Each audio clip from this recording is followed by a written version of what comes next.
يا مفتون، متى تعقل؟ أنا المجنون؟ بل أنا العاقل يا هارون.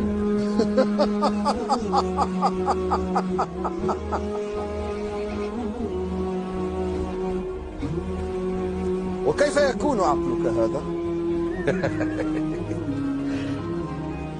لأني علمت أن قصرك زائل وأن هذا باق، فعمرت هذا. أما أنت فقد عمرت قصرك وخربت قبرك، فتكره أن تنتقل من العمران إلى الخراب، مع أنك تعلم أنك إليه صائر لا محالة. أتيت القبور فناديتها: أين المعظم والمحتقر؟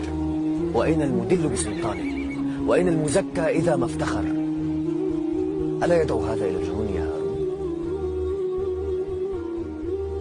والله إنك لصادق. زدني. حسبك كتاب الله فالزمه، ففيه الخبر وفيه العبر. ألك حاجة فأقضيها لك؟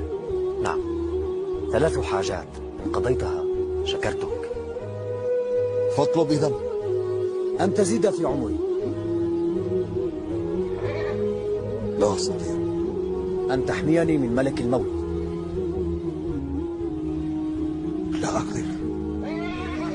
أن تدخلني الجنة وتبعدني عن النار. لا أقوى. فاعلم إذن بأنك مملوك ولست بملك، ولا حاجة لي